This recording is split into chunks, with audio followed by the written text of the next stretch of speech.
लेकिन जितेंद्र भाटी कुछ कह रहे हैं। जितेंद्र बताइए क्या हो रहा है वहां पर, फिर अजीज जी आपके पास आ रहे हैं।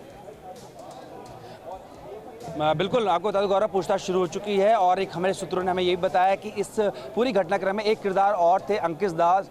सूत्र ये बता रहे हैं कि उनके ठिकानों में भी लखनऊ जो है वहां पर उनके ठिकानों में छापेमारी जो है वो शुरू कर दी गई है। साथ ही साथ इस मामले में जो दो आरोपी पकड़े गए हैं, जिसमें से एक आशीष पांडे हैं, दूसरे लवकुश हैं।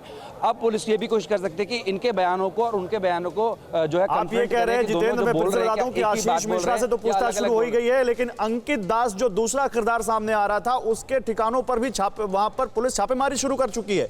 और लवकुश और जो दूसरा एक शख्स पकड़ा गया, हाँ उन्हें भी हाँ बोलिए आशीष पांडे, हाँ उनसे भी पूछताछ हो रही है। पांडे और लवकुश जो है उनकी गिरफ्तारी जी उनसे पूछता वो अभी हालांकि न्याय की हिरासत में है, लेकिन उन्होंने पुलिस को जो बयान दिए हैं उन्हें और आशीष मिश्रा के बयानों को मैच किया जाएगा।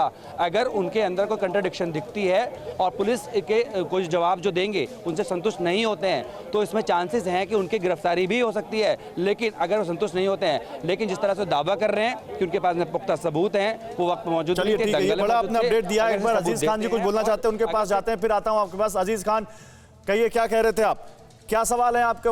बीजेपी के प्रवक्ता कह रहे हैं कि भाई कानून अपना काम कर रहा है, दिक्कत क्या है? और जो जवाब देना है आशीष मिश्रा जवाब दे देंगे क्राइम ब्रांच के सामने। देखिए शुभांकर भाई, अभी मैं लगातार गौरव सर, गौरव, शुभांकर और गौरव, मैं गौरव जो सवाल पूछ रहा हूं आपसे। भाई मुझे मौका दें अगर चाहे तो जी प्लीज। मैं दो तीन बातें करूंगा। अभी कल माननीय सीएम महोदय ने तो क्लीन चिट दे दिया आशीष मिश्रा को। उन्होंने कह दिया कि कोई साक्ष्य नहीं मिल रहा है, वो अपराधी नहीं है या आरोपी नहीं है, उन्होंने बता दिया। एक बात तो अब उसमें कुछ बचा है नहीं। दूसरी बात मैं आपको बताना चाहता हूं कि इसमें इंसाफ नहीं मिल पाएगा। जो पीड़ित हैं उनको इंसाफ नहीं मिलेगा, ये मैं दावे के साथ कह रहा हूं। वजह साफ है, जिस तरीके से पुलिस पर प्रेशर है और जिस सम्मान के साथ सम्मान दिया गया, जो सम्मान भेजा गया वो सम्मान के साथ भेजा गया। साहब क्या ऐसी कार्रवाई, ये बात तो बड़ी हैरानी वाली बात आप कर रहे हैं, क्योंकि सुप्रीम कोर्ट खुद संज्ञान ले चुका है, पुलिस जांच कर रही है, वो पेशी में गए हैं। अब अगर इसके बावजूद आपको लगता है, तो विक्रम सिंह साहब वही बात कह रहे थे कि अगर आपको लग रहा है कि हर आदमी मिल गया है तो फिर तो बात ही खत्म हो जाती है। ठीक है, एक बड़ी खबर आ रही है। आशीष मिश्रा की पेशी के बाद लखनऊ में एक्शन। लखनऊ में अंकित दास के ठिकानों पर छापेमारी हुई है। आशीष की पेशी के बाद अंकित की तलाश जो है वो तेज कर दी गई है, ये बड़ी खबर है। तो आशीष की एक तरफ पेशी होती है और दूसरी तरफ अंकित की तलाश जो है वो तेज कर दी गई है। छापेमारी जो है वो देखने को मिल रही है। ये तस्वीरों में आशीष मिश्रा को हम दिखा रहे हैं, आज इनकी पेशी हुई है और इसके बाद लखनऊ में अब एक्शन जो है वो देखने को मिल रहा है। तो तत्परता जो है वो पुलिस की तरफ से भी दिखाई गई है और आशीष मिश्रा एक तरफ हाजिर हुए हैं, दूसरी तरफ लखनऊ की बात की जाए तो अंकित दास के ठिकानों पर छापेमारी हुई है।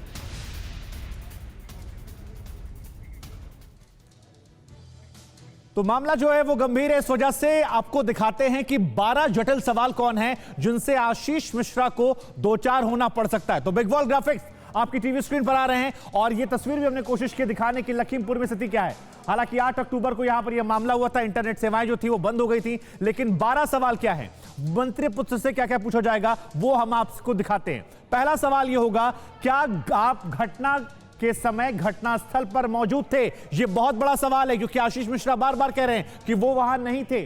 लेकिन दूसरा सवाल, अगर नहीं थे तो क्या आपको जानकारी थी कि आपके समर्थक जो हैं वो हथियार लेकर वहां पर गए थे? यह दूसरा सवाल बहुत महत्वपूर्ण है, अगर वो कहते हैं कि वहां मौजूद नहीं थे। तीसरा सवाल क्या है, आपकी गाड़ी जो कि हिंसा के दौरान जला दी गई थी, उस गाड़ी में कारतूस कहां से आए, क्यों वहां पर कारतूस थे? यह अपने आप में एक अहम सवाल। चौथा सवाल, क्या आपके समर्थकों ने हिंसा के बाद गोली चलने की बात आपको बताई थी? यह एक महत्वपूर्ण सवाल होगा। आपको समन भेजे जाने के बाद आप कहां थे और किस किस से आपने इस दरमियान मुलाकात की है? यह भी एक महत्वपूर्ण सवाल है। वहां ना होने के आपके दावे के पक्ष में आपके पास क्या सबूत है जो यह साबित करे कि जिस वक्त घटना हुई वहां पर आप नहीं थे? इसके अलावा एक महत्वपूर्ण सवाल कि अगर घटना के वक्त आप नहीं थे तो उस समय आप कहां पर थे? यह भी अपने आप में एक महत्वपूर्ण सवाल हो जाता है। घटनास्थल पर घटना से पहले या फिर बाद में आप क्यों नहीं, अब कहां गए थे? तो ये तमाम सवाल है। 9वां सवाल की बात की जाए, अगर आप खुद वहां नहीं थे तो उप मुख्यमंत्री को रिसीव करने आपने किस किस को वहां भेजा? 10वें सवाल की अगर हम बात करें तो ये देखिए 9 महत्वपूर्ण सवाल हो चुके हैं। किसान वहां प्रदर्शन कर रहे हैं तो फिर उस रूट से आखिर गाड़ी क्यों भेजी गई? यह भी एक महत्वपूर्ण सवाल था। और 11वां सवाल, क्या अगर आप वहां नहीं थे तो आपको सूचना कब और कैसे मिली? और जब घटना की सूचना मिली तो आपने क्या किया? क्या पुलिस को फोन करके जानकारी दी? ये तमाम महत्वपूर्ण सवाल हैं। परवाह देश की, सोमवार से शुक्रवार रात 10 बजे TV9 भारतवर्ष पर।